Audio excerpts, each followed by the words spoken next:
After a vacancy of several months, the House and Senate chambers will be filled tomorrow, welcoming the 39th Legislature into session. At 2 o'clock in the afternoon, Governor Nye will make his State of the State address, and the message could be glum. The recession has hit home. For many of the lawmakers, the 39th Legislature will be their first time to deal with declining revenues, and the session is expected to be a hard one.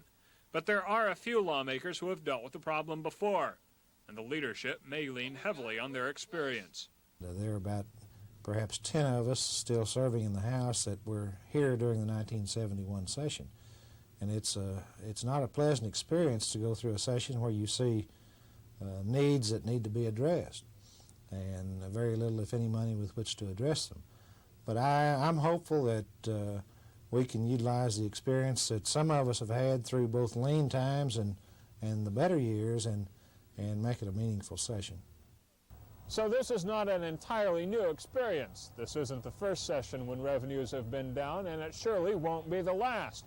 Lawmakers will apply their lessons where they can, improvise where they must, and in short, just make the best of things. Charles Schnitzer, Action 4 at the state capitol.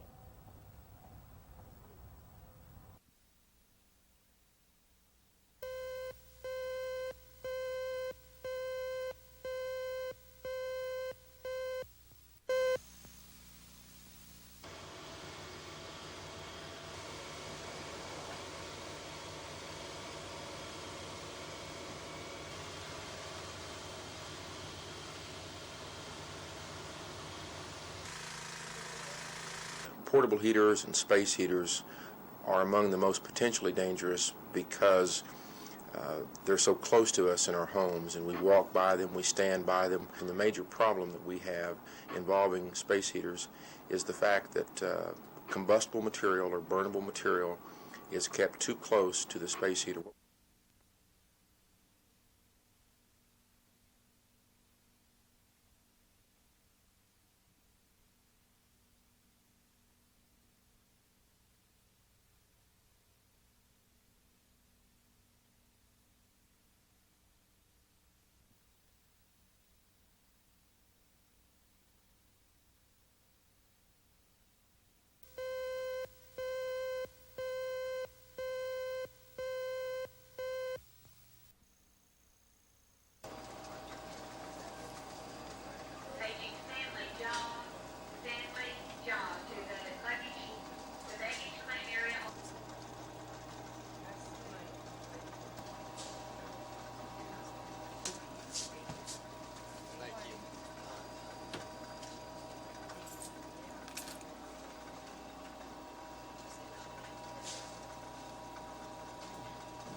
Get on this, yes, we will be able to help relieve that fiscal management that we reserve for 9 that we now have programmed as state aid funds. That part of it, the state entirely on what organization with the low bidder on the contract. So that's. I hope so. Dick, is this going to require any increase in state matching funds? They can expect better and safer roads. When the jobs are built, they can expect roads, instead of having a 22 or 24 foot width with no shoulders, they can expect to begin to see some roads with 24 foot travel width, 8 foot shoulders on each side, bridges of sufficient width.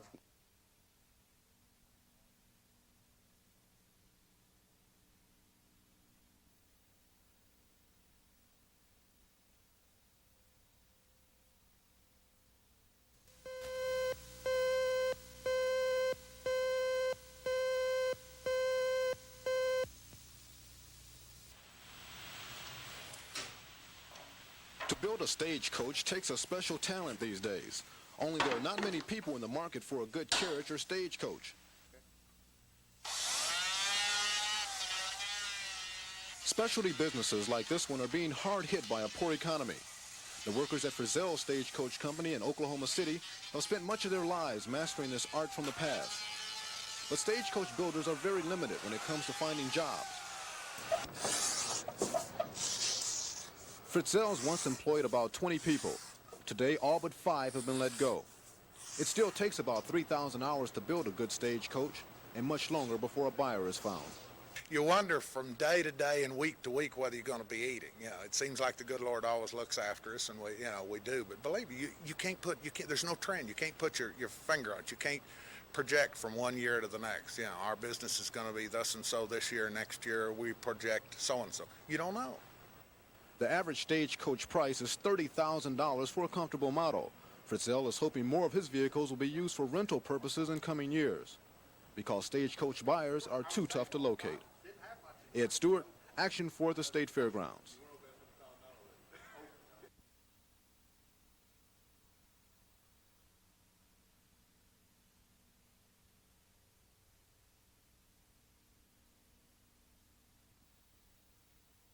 Will be a motion of the Oklahoma Fertilizers Manufacturing. Anytime there are this many lawyers in one place, it's either a bar association meeting or a big case.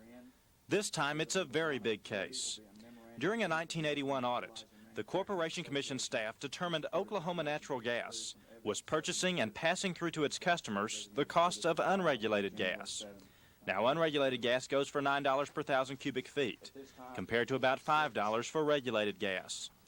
ONG is willing to go along with the Commission staff on one condition.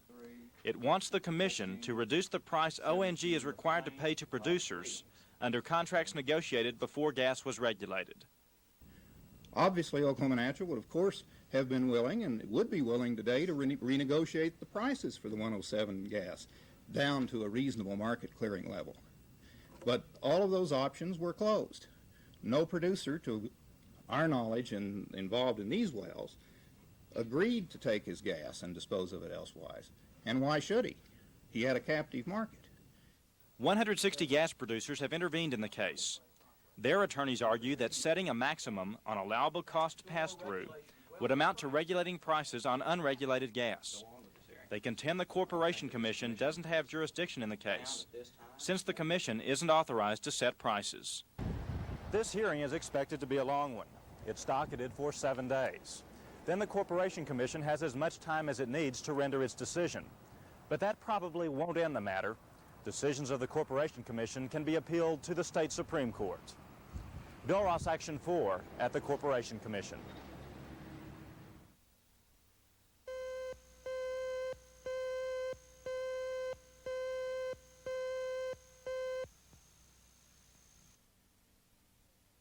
All of Oklahoma's 666 school districts have received financial cutbacks, $18 million statewide. In many of Oklahoma's schools, classes have continued as usual, but in others, some programs and activities have been eliminated. An official count is not yet available, but a number of state schools have almost spent their entire state appropriation for the year. Today, the State House Education Committee met with school officials whose districts are running out of money. The school administrators want financial help quickly. By the end of June, some districts will be short of money to pay all their encumbrances. I think there's no district that at this point has spent more than their appropriation. Bennard says state lawmakers may be passing the buck to the federal government. He says many Oklahoma school districts need more money than the state has. Bennard says it will be at least a few weeks before anyone knows just how large a federal appropriation is needed. Debbie Mash, Action 4 at the state capitol.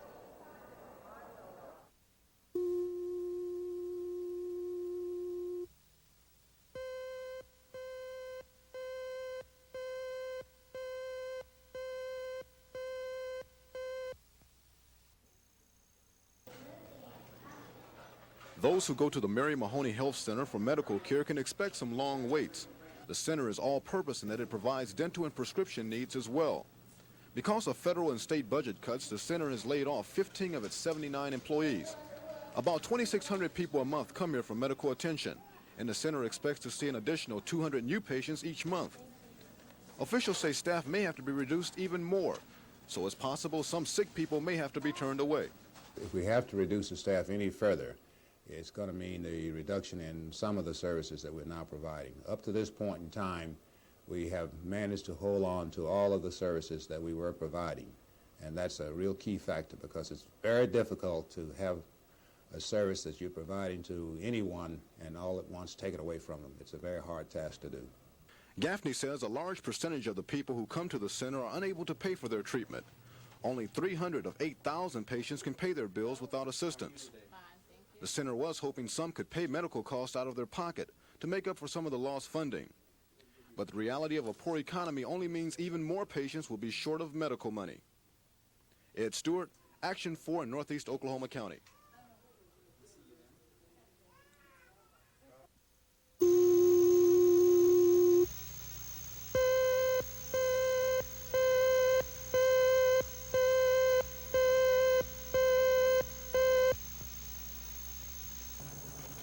In the shadow of the old state capitol in Guthrie lies one of Oklahoma's hidden treasures.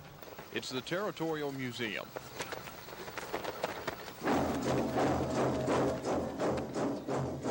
Through paintings like this one, artists have tried to draw the public closer to the territorial culture and the important events that led to Oklahoma becoming a state.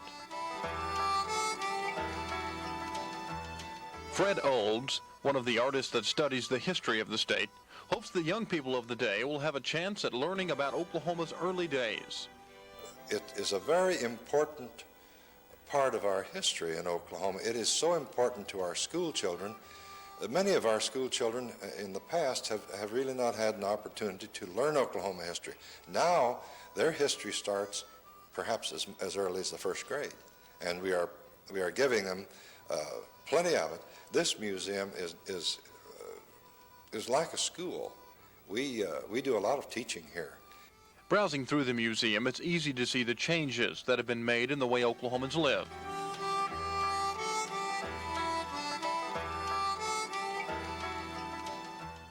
But the one aspect of the state's culture that remains the same year in and year out is the state's most valuable commodity: its people. Kevin Okla, Action 4 in Guthrie.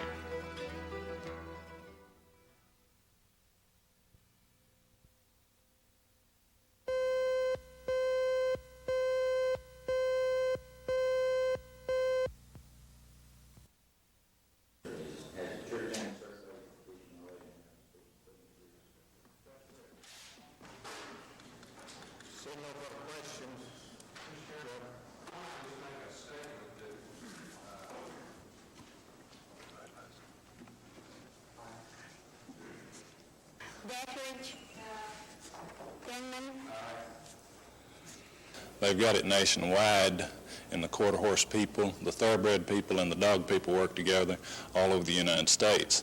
And it provides a lot more revenue than what the horse industry would just by itself. It provides a lot of additional revenue.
You said something about a payroll. You're going to review the pay. Is this a task that you all that are in Tom Daxton's heart?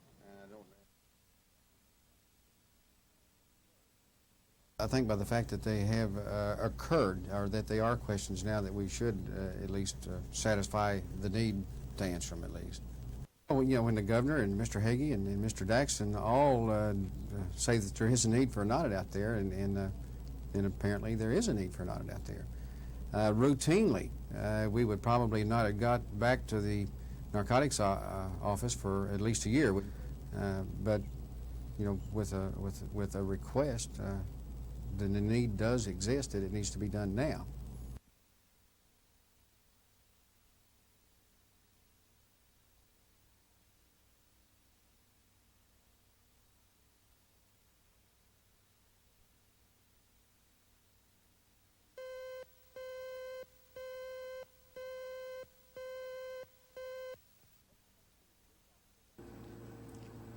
Oklahoma City police officer Vance Allen is going on patrol, but not for the department.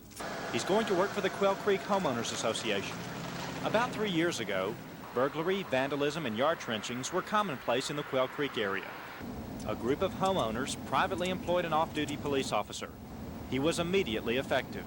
Between 20 and 30 people the first night out. These were mostly minor mailbox bashing, yard trenchings, that sort of thing. But very early in the campaign, they made some felony arrests. We have had a few successful felony prosecutions, and this really put a dent in the visitors. The Homeowners Association has expanded the service to 7 days a week. Burglaries and vandalism are now way down in the 2 square miles between May to Portland and Hefner to 122nd Street. That covers 1,400 to 1,500 homes. And as long as men like Officer Vance Allen keep lookout, those homeowners probably won't have too much to worry about. Bill Ross, Action 4 in Quail Creek.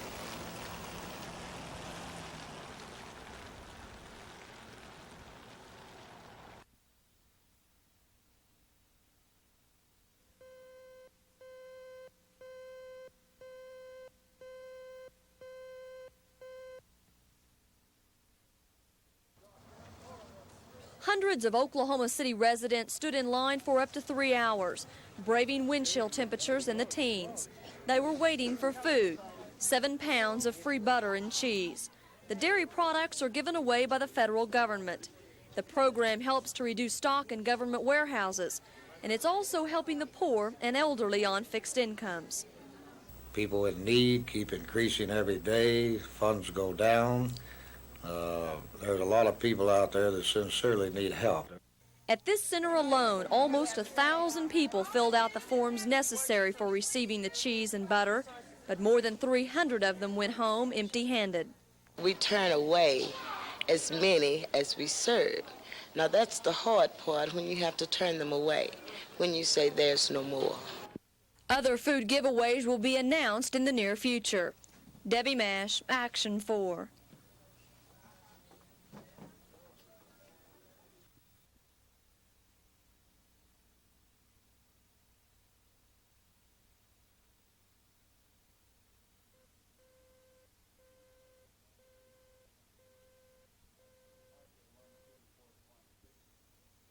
Archer 124.6, squawk 2216.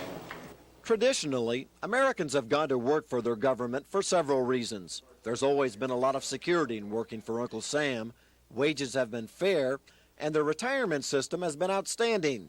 Federal workers pay 7% of their base salary into the civil service retirement system. In return, they can look forward to a comfortable retirement. However, many federal workers are worried about talk of merging their retirement program with Social Security. Some administration experts feel the merger would bail out the troubled Social Security system, which is expected to collapse unless drastic measures are taken to keep it afloat. Federal employees don't like that idea. We feel that our retirement system is a legitimate retirement system, and it's not designed to be a retirement system like the Social Security. It'll take away from the benefits that we are guaranteed when we went to work. Maybe guaranteed's not a good word, but it's take away from the benefits that we think we've earned as federal employees under a retirement system. Federal worker unions are urging their members to fight the proposed merger. A letter-writing campaign is underway to let congressional representatives know just how strongly they feel about the subject. Scott Wallace, Action 4.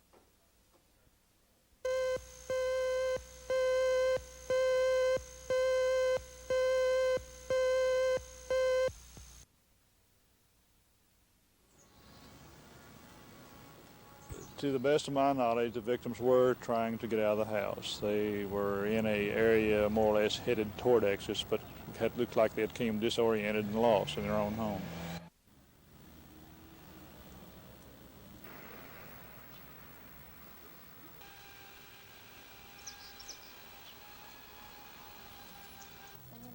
But it was 2 minutes because you could stand right in the middle of the zigzag.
The Midwest City State Employment Office is setting a record this week, but it's not a record to be proud of. The office is handling more unemployment claims this week than ever before. Dozens of area businesses have closed their doors. Laid-off workers filled the employment office from 7 in the morning till after 5. The surge of job seekers comes at a bad time. Budget cuts have reduced the number of claims takers. Some people must wait 7 hours for service. I've been waiting in line and sitting here all day, whereas I feel like I could have been out looking for a job today instead of sitting here waiting to be told to come back next week at the same time.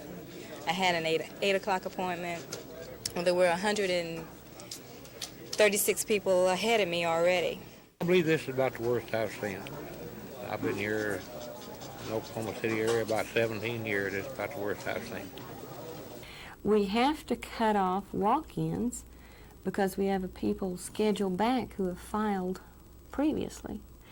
And when you get to a limit to how many you can handle in not just an 8-hour day, but I'm talking about a 9 or a 10-hour day, you've got to shut it off and say come back in the morning. Well, if we keep saying come back in the morning all week long, we're going to hit Friday pretty quick. The employment office has shifted its workers to meet the increased demand for unemployment insurance claims. Only one man today was helping place people in jobs. But that strategy won't work forever. As more jobs open up, counselors will have less time to help people with their unemployment insurance needs. The frustration of the people who must come here to the employment office will continue to grow as the economy worsens. And if we don't get out of this recession pretty soon, there will be an awful lot of people here, and they'll be awfully frustrated. Scott Wallace, Action 4 in Midwest City.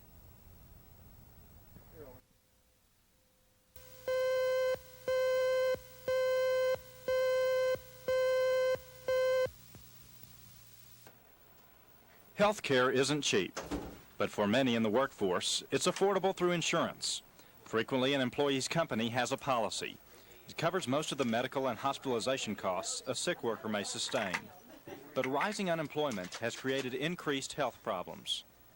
A couple of days ago, a House subcommittee heard about it firsthand.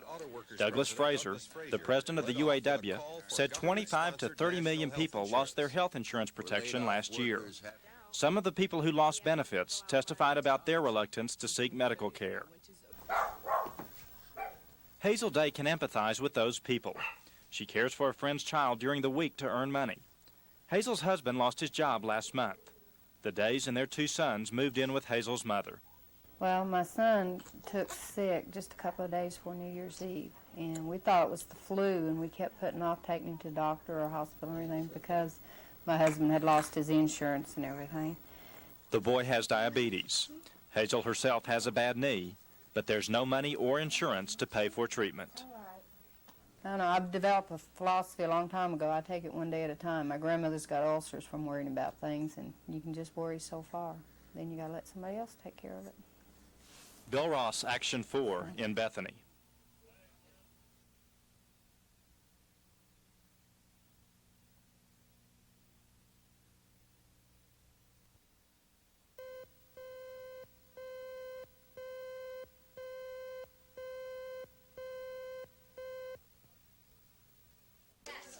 One of the largest portions of the state's budget goes towards education. 80% of that budget goes to contract cost, leaving 20% of the money to absorb budget cuts. That makes cuts hard to bear, and school districts all over the state are reeling from the effects of the current spending rollbacks. House leaders said today they hope they have a solution. Educational budgets will be cut back by 4%, slightly less than other agencies. The plan raises the ceiling on monies districts can raise locally and provides an emergency fund for poor school districts that still have problems. I think it's a very important concept as far as trying to deal with the overall reductions in the budget that we must make, but still not do any more harm than is absolutely necessary to individual school districts. Draper says the emergency funds won't be used in districts having problems because of mismanagement, but the state will help those districts become more efficient with their funds. Draper says the state has made great improvements in education in the last several years, and leaders have tried to make the cuts in a way that won't compromise it. And they hope they can give small increases in educational budgets next year. Charles Schnitzer, Action 4.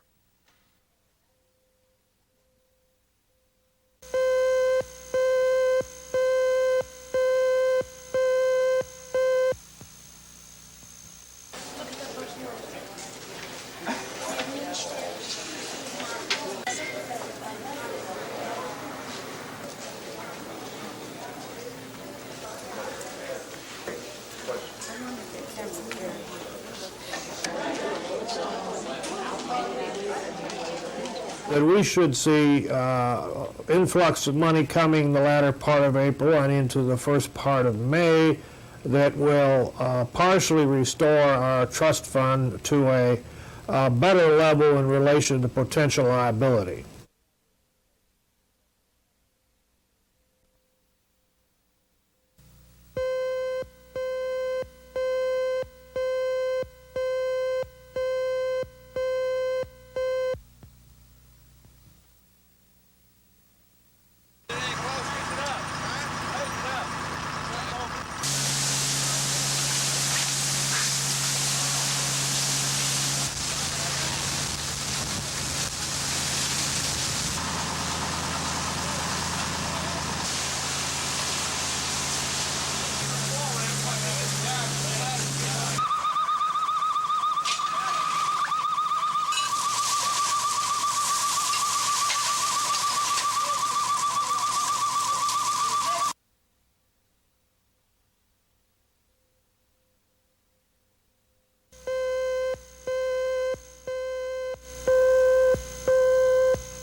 I do see an increase in the rental business. There's 2 or 3 reasons why. It's the increase in unemployment, people that just have to have the necessities of life that can't get credit because of the fact of unemployment. You've got transient people coming in with your oil companies and all that just need it for 90 days or so, and they can return it with no obligations. And just the high interest rates will make us competitive because of the service we can offer.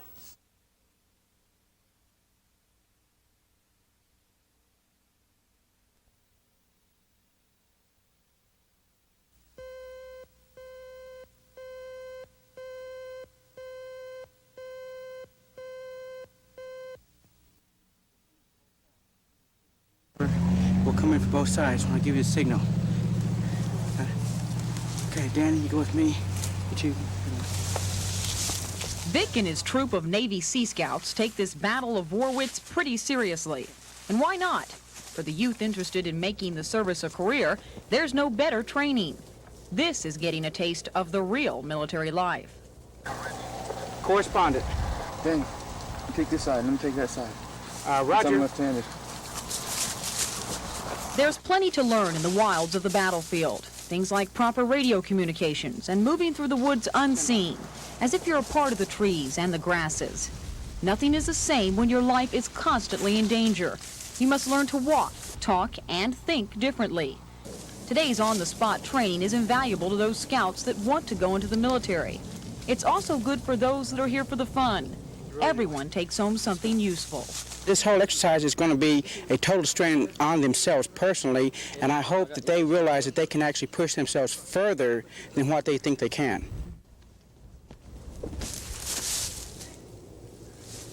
Yeah.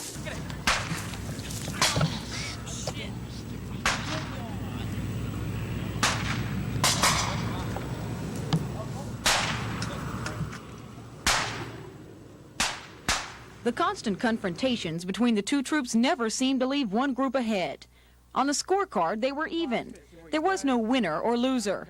Yet in experience and knowledge gained today, they were all winners. Sherry Sellers, Action 4. Were you in contact with your squad leader?